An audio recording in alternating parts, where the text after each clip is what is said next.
Okay, so let's get this knocked out. First, decline sit-ups. Let's get Tony on here. Real simple here. So on a decline sit-up, it's real subtle position here. So sit upright, locking the feet in the pegs. I have a question. Yeah. So Ryan Adams on won't pain to ask. I can because his track slides in. You know, it has to reset, and so I can get him set up. Behind it. Up on it. Yeah, I have. Start off, slide down, maybe on dumbbell bench press. All max, sliding down, like scoot him up. I was in the trick. Past it. So actually, what I might even do is actually just have his ass sit behind it. Literally. So ideally, I like to set him up there, but what I like to have is sacrum would say sitting upright tight here in front of the crack there, in a slight fetal position there, flexed in. So the whole, let's do that one real quick. We'll go back. So arms across the chest. So keep him tight there. So anti-postural position basically. What's going on? So he's going down slow. When the small back and hits there, that's good. But I err on the light side first, see how they respond. Some people get back in if they overextend too much low down. So down slow, stay tight, tight, tight, tight, tight. Exhale, squeeze up. Good. And then I'm going to assess his range, see how he looks. Good. Stay tight. Inhale, inhale, inhale. Exhale up. Good. When he has to start getting thoracic extension in there, that's too far. If he can do it lower and stay curled in, it's unnecessary range. So going down to where his scapula is still off in the air there, that's fine range, and I can still get what I need to get done there. So versus going all the way down and opening and back up, and his head dropping down, just orienting and unnecessary. That's the basics of it. So staying tight, inhale down, exhale up. Now, where are you at with your butt? So he's in the crease there now, and it's a little uncomfortable in there. So he might be fine sitting with your butt slightly behind the crease. There you go. Let's do the same thing and see how you feel comfortable. You tell me if this is comfortable or not. Go down slow, same exercise. Exhale, stand up. Good. One. Inhale. Exhale, squeeze up. One more. Stay tight. Inhale. And I'll start punching them in there just to check them out, see how they're doing. It's real easy to extend on this. Okay, good, relax. How do you feel? Feel better? It felt better for me, though. So I think mostly because of my feet. And you're long, so it makes sense to probably have you back there. And I've done both, and I would literally just test and see if you stop sliding around, so it takes out the slack of it. Bench knee roll will be the second part of H28, so we flip him up here. I have his butt down here, hands down there. So let him flip. Feet are hanging off the edge. Same thing as a knee roll, but we're actually getting much more range of motion, and we're getting a weighted stretch. So weighted stretches do what? Cause a lot of soreness. So that's the brilliance of this. So he's going to get soreness as a result in his lower abs he may not be normally feeling. The knee roll on the ground stops your range. You're not getting a real huge range of motion on the core there. So grab behind your head. Just hold nice and firm there. Ankles and knees together.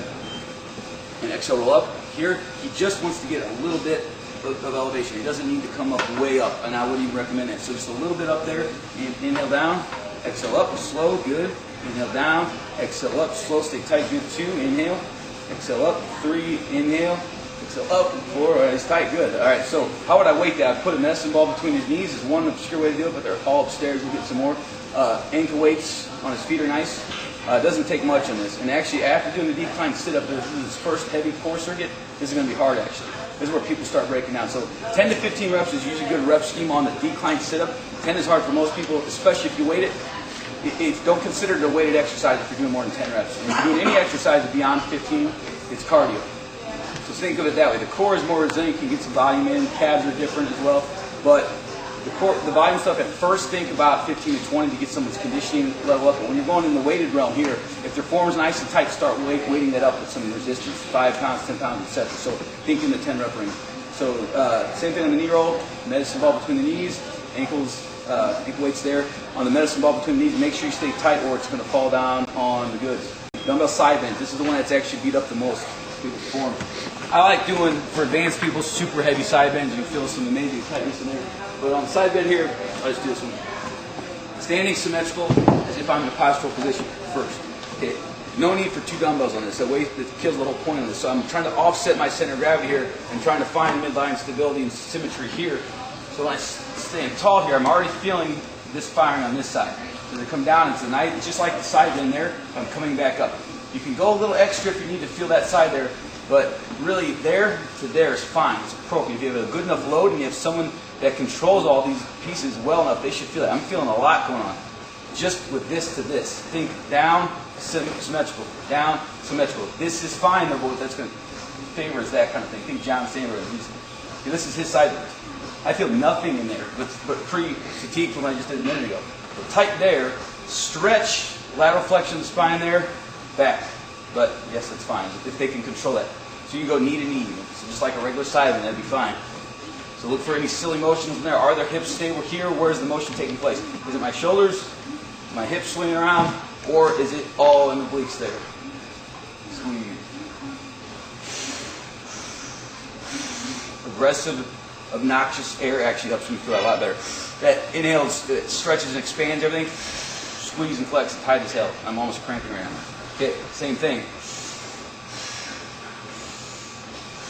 And then I like palpating myself to see if I can feel that engage, turn it all on, ask them if they feel it. A lot of times this is when they don't feel crap. If you're going 10, 15 pounds, most people, even females, will not feel a lot of that kind of weight. Their arm can over-dominate that motion and do the work for them. So you kind of need to load this one up as long as it looks clean. Start light. If it was Shanna, for example, I would go 25, 30 to 35, 40 to 45 on her at the heaviest end.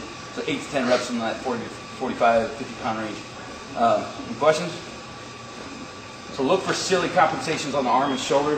If you ever see John Timber do this, you have a good laugh because he's the hardest one I've ever had to try to get right with that. So I will go on in on him and actually hold his hips and try to hold this in. Okay, now this side in. And I can guarantee that this is going to do more work and I can keep that from compensating at the hips.